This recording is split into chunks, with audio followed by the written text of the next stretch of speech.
Hello friend, how is it going? Welcome back to Auto Resource YouTube channel. 2011 Jetta Volkswagen TDI.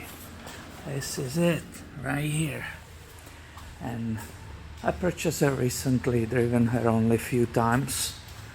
And there is still reoccurring EGR code P0401.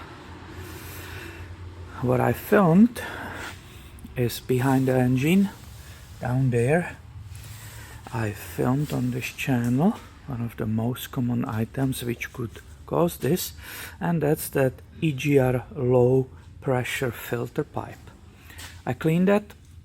There was slight change when I was blowing on it.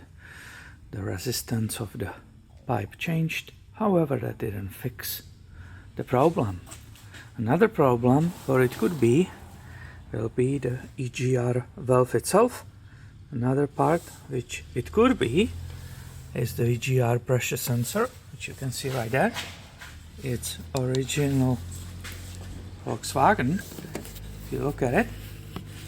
But when I was working with DPF, doing regeneration, and other stuff, when I had the engine running and I was watching live data, that sensor was correctly showing. However, if you look at it, or I did look at it, it's original, it's from 2011.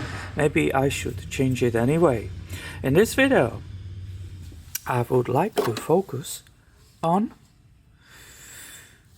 where is the metal? Right here. I would like to focus on the condition of the EGR valve. Despite the fact there is a chance that somebody was in it recently and cleaning it. Why will I say that? Well, when I'm around, I can see somebody didn't put back this bolt, and also if you look on the hose, they didn't put it all the way back. The clamp is tight, but it's not, there is the gap here, so I think somebody was in there trying to clean it. But I have no proof of it, and the only way to confirm and see what condition it is to remove it. So I will do that in this video, chasing the problem with the EGR. The drivability is perfect, there's no loss of power, nothing like that. She runs perfectly, it's just that check engine light keeps coming back, and I cannot smoke it and transfer it on my name. For everybody, I think the most unusual tool will be a M10 triple square for these two bolts. M10 triple square. Here you can see the tool, the triple square M10, two bolts and the gasket at that EGR valve. After that, I remove this intake pipe.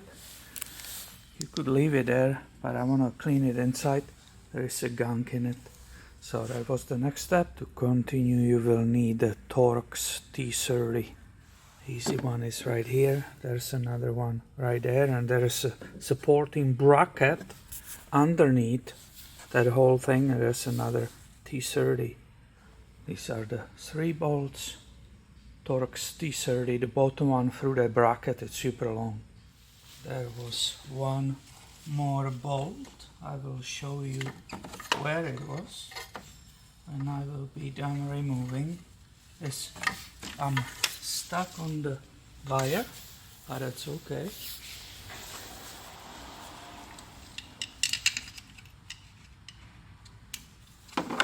To unclip that should be very easy. And voila, my friend.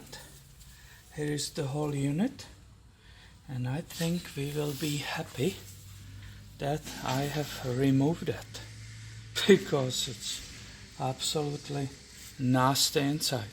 This is the 4th bolt, which was also T30. This is where it was. The last one was right here through this. That's that supporting bracket.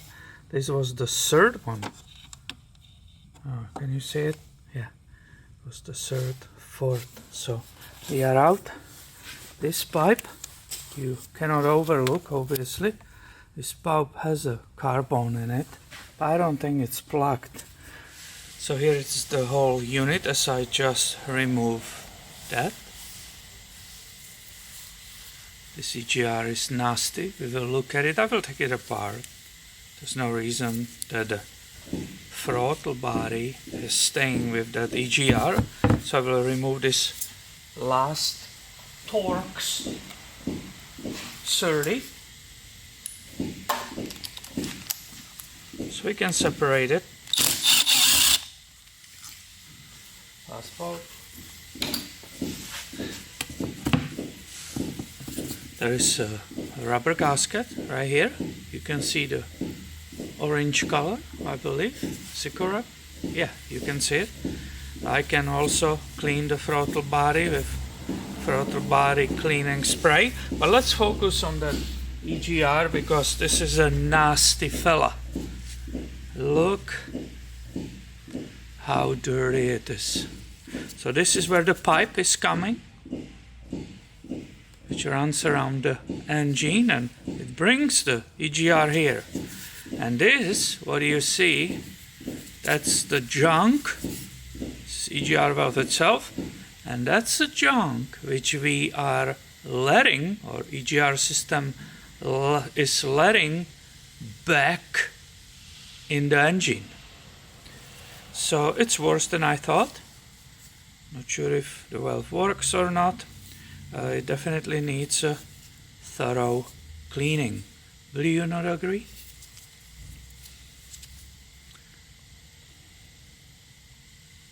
Yeah, it's pretty bad. I'm trying to show it to you, watching the monitor and that it's in focus and so on. So hopefully you can see how bad it is. I'll be cleaning it in this little cleaning box.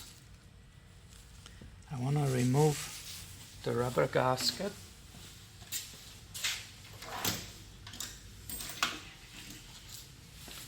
Because I will be using those heavy chemicals if possible.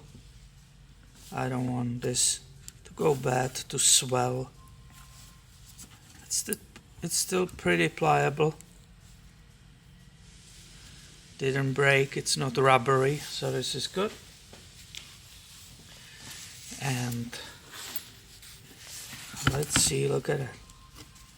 Yeah. So these are chunks of carbon. You can obviously spray first, but then you will be waiting for this dissolve. So it's always better on EGRs